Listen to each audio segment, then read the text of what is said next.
పర్లేదు పర్లేదు కూర్చో. నువ్వేంటి ఇక్కడ? పెళ్లి చూపులు అక్కడ. అయితే నువ్వు ఇంకా ఎదగాలి పార్దు. అంటే ఈ డైరెక్షన్ లో కాదు, ఇక్కడ ఈ ఏరియాలో.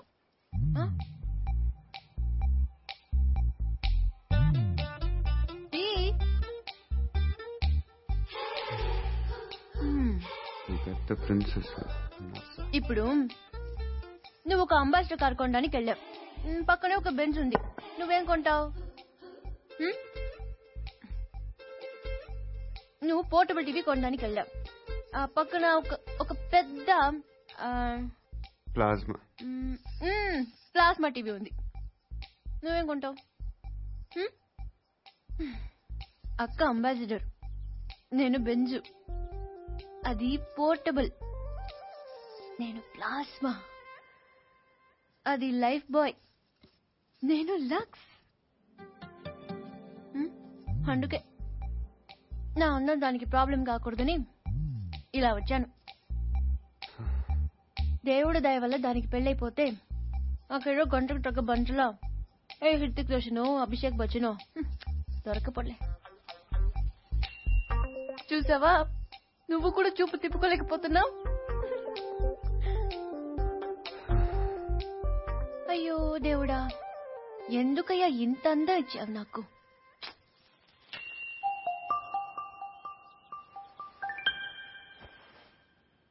బాధపడకు పూరి. మీ అమ్మ వాళ్ళందరూ అనవసరంగా భయపడుతున్నారు గానీ నువ్వు అంత అందంగా ఏం లేవు. కళ్ళేమంత పెద్దవి కావు. ముక్కు కూడా ఎవరో కొట్టినట్టు కొంచెం లోపలికుంటుంది. పెద్ద కలర్ కూడా కాదు కదా, ఇంకెందుకు భయపడటం? అంటే నేను అందంగా లేనా? వాళ్ళందరూ చెప్పటం వల్ల నీకు అలా అనిపిస్తుంది తప్ప.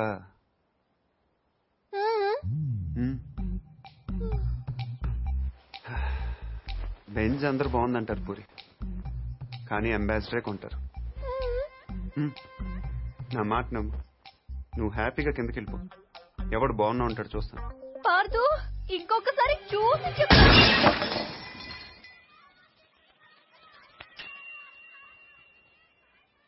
ఎవరో బాల్ తో కొట్టారు.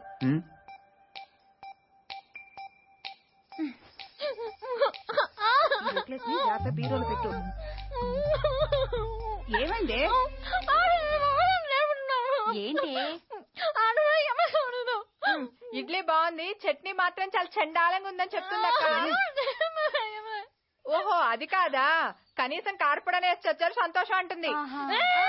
అది కూడా కాదా? ఊరుకో ఊరుకో. దాని బాధ ఇడ్లీల గురించి చట్నీల గురించి కాదు. రైట్. పైన మేడ మీద నేను చెప్తామ్మా, నేను చెప్తాగా. పైన మేడ మీద టీవీ చూస్తుంటే కరెంటు పోయిందట. ఇంత ఖర్చు పెట్టి ఫంక్షన్లు చేస్తారు, ఓ జనరేటర్ గురించి తగలేయకూడదు అంటుంది. ఏమ్మా? అదే నేను తిన్నానమ్మా. అయ్యో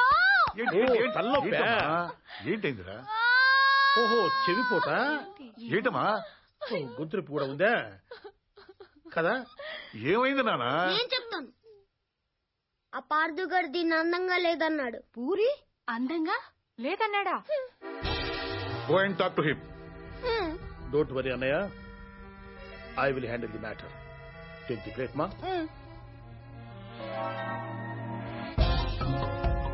పూరి అందంగా లేదా?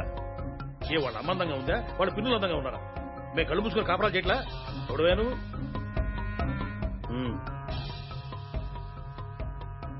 ఏమంటున్నాడు? మన డిమాండ్స్ ఏమిటో చెప్పమంటున్నాడు. పూరికి సారీ చెప్పాను.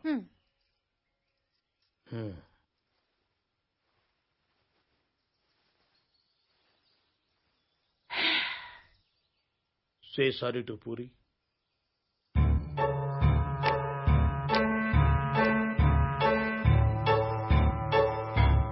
ఏమిటయ్యా నీ ప్రాబ్లం?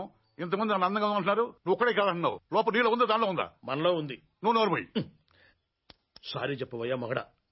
బావగారు, ఈ విషయంలో మాకు అన్యాయం జరిగితే మేము ఊరుకునేది లేదు.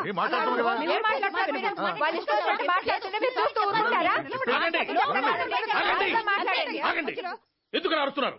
వాడు తెలివిగలవాడు కాబట్టి పెళ్ళవకుండానే ఆడవాడు అందంగా ఉండరు అని అర్థం చేసుకున్నాడు. అంటే నా ఉద్దేశం ఏంటంటే ఈ సమస్య పూరి ఒక్కదాన్ని కాదు, మీ ఆడవాళ్ళందరిది. దీనికి పరిష్కారం పిల్లవాడైన పార్థు వల్లనో మేధావినైన నా వల్లనో కాదు. అందుకే దీన్ని భగవంతుడికి వదిలేస్తున్నాను. ఏంటి? నేను ఇప్పుడు 3 అంకెలు లెక్క పెడతాను. 3 అనేసరికి వర్షం పడిందో మీ ఆడవాళ్ళంతా అందంగా ఉన్నట్లు లెక్క. పడలేదు. ఇది అన్యాయం అయ్యా. ఏదన్యాయం? మేము ఒప్పుకోం. ఎందుకు ఒప్పుకోవు? వర్షం అంటే ఎక్కడో ఆకాశం నుంచి పడాలి, మరి 3 అంకెలంటే లేకపోతే 3 లక్షలు లెక్క పెట్టమంటావా ఏంటి? మేము అసలే లెక్కల్లో పూర్ బాబు, అంతకన్నా కౌంట్ చేయడం మా వల్ల కాదు. 1 2 3